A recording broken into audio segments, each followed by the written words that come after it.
किसी को मिल गई मंजिल घर से निकलते ही, कोई हमारी तरह उम्र भर सफ़र।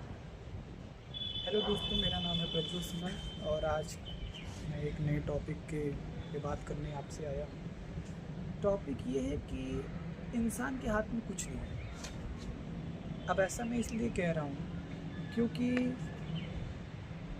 कोई जब जन्म लेता है तो क्या वो अपना माता पिता चूज़ कर सकता है? ये उसके हाथ में ही नहीं होती।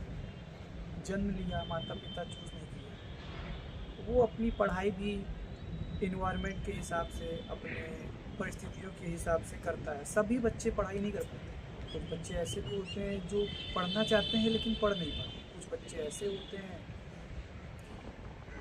किसी की बुद्धि कम होती है, किसी की बुद्धि बहुत तेज़ होती है, तो वो अपने हिसाब से नहीं, परिस्थितियों के हिसाब से पढ़ाई भी करते हैं। ठीक है, इसके बाद जीवन आगे बढ़ती है। आप अपना लाइफ पार्टनर भी कहते हैं कि खुद से चूज होता है, लेकिन सच्चाई ये है कि जन्म से पहले ही इंसान का जीवन, विवाह, मृत्यु ये तो पहले से ही तय है। ये भी उसकी चूज़ नहीं है।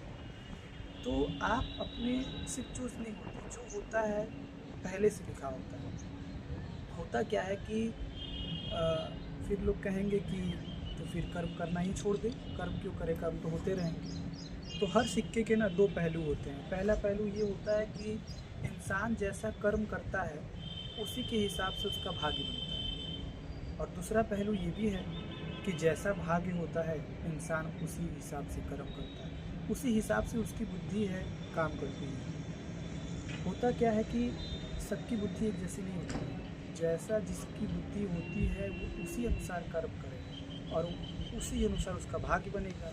दूसरा पहलू यही है कि जैसी उसकी भाग्य होती है वैसी ही उसकी बुद्धि होती है और वैसा ही वो कर्म करता है। तो हमारे हाथ में कुछ है नहीं, ये हमें पहले ही मान के चलना चाहिए। जीवन में सब कुछ लिखा हुआ है।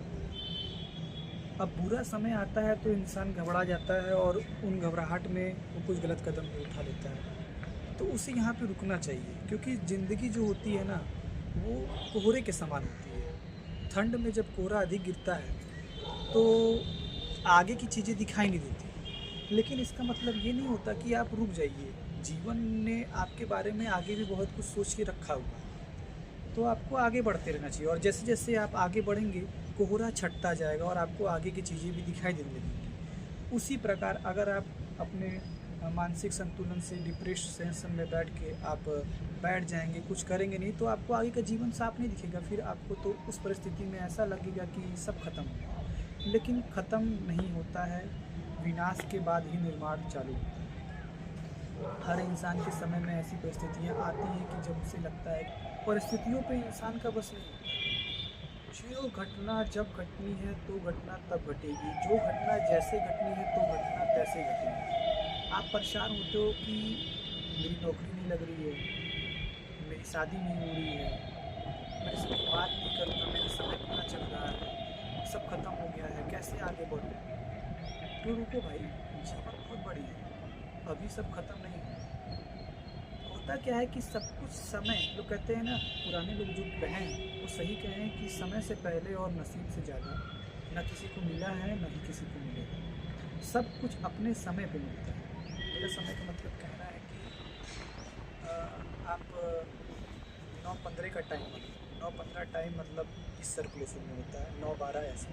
तो 9-15 के टाइम इस पार से अगर आपको उस पार जाना है तो जब सुई दोनों एक समान स्तर पे होगी तभी आप इस पार से उस पार जाओगे। तो वो अपने समय, आपको अपने समय का इंतज़ार ही करना चाहिए। आपका जब समय आएगा तो आप देखोगे तो सब कुछ ऑटोमेटिकली होने लगेगा और सब कुछ सही हो जाती है। तो आपको निराश होकर, हताश होकर बैठना या रुकना नहीं चाहिए जीवन में कभी। ये समय है, समय हमेशा बदलता रहता है।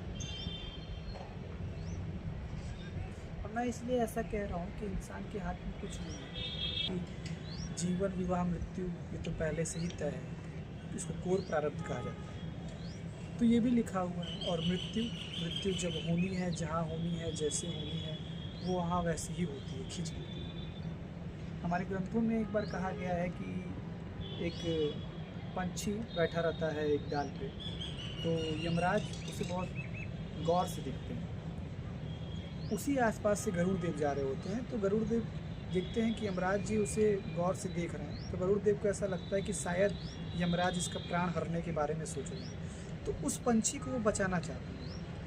तो गरुड़ देव की तो बहुत तीव्र वेग होती है, सबसे तेज गति से उड़ने वाले गरुड़ देव। तो गरुड़ देव उस पंछी को ले जाके इतना दूर छोड़ते हैं कि यमराज पहुंच ना पाए। लेकिन जैसे उस पंछी को वो दूर ले जाके छोड़ते हैं एक पेड़ के ऊपर, तो वहाँ पे अजगर बैठा रहता है और उस अजगर उस पंछी को तुरंत निगल लेता है।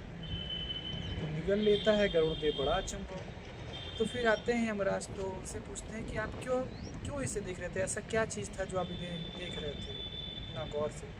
तो बताते हैं कि प्रभु मैं ये सोच रहा था कि इस पंछी की मृत्यु तो कोसों दूर है, और अगर ये उड़ेगी भी तो उस उतने समय तक नहीं पहुंच पाएगी, लेकिन फिर आपने आके मेरा काम इजी कर दिया। तो कहने का मतलब ये है कि जो होना है वो तो होके रहेगा, उसे कोई रोक नहीं सकता। और हम घबरा जाते हैं कि भाई ये हो रहा है, तो हमें रिग्रेट भी नहीं करना चाहिए अपने बीते हुए कल को, क्योंकि उस समय आपकी बुद्धि उसी प्रकार काम कर रही थी, और जो होना है वो हुआ। तो जो होना है वो हुआ, तो फिर रिग्रेट किस बात का, और आगे जो होना है वो होगा, तो चिंता किस बात की। तो घबराना नहीं है, और घबराना चाहिए भी नहीं, आगे बढ़ते रहना चाहिए।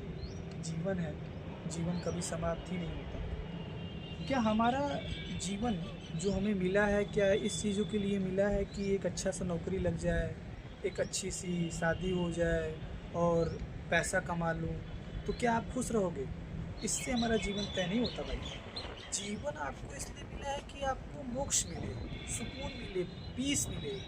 इसलिए नहीं मिला है कि आप पैसा कमाओ। और कहते हैं कि सुख और दुख का लेना देना पैसे से नहीं होता, मन से होता है, मस्तिष्क से होती है। अगर आपका मन खुश तो आप तो झोपड़ी में भी हंसोगे, और मन अगर दुख तो आपको महल भी काटेगा। और ऐसा आप लोग अपने आसपास में देखते होंगे कि गरीब के घर में भी हंसी गूंजती है और महलों में रहने वाले लोग भी रोते हैं। तो परिस्थितियां हमारे अंदर होती है कि सुख और दुख हमारे मन कैसा है। तो जीवन हमें इसलिए मिला है कि हम सुकून पाए, मोक्ष पाए, और हम अपने जीवन को इसमें व्यर्थ करते हैं कि पैसा कमा ले और ये हो जाएगा तो सब अच्छा होगा। बट अच्छा इन सब चीज़ों से नहीं होता।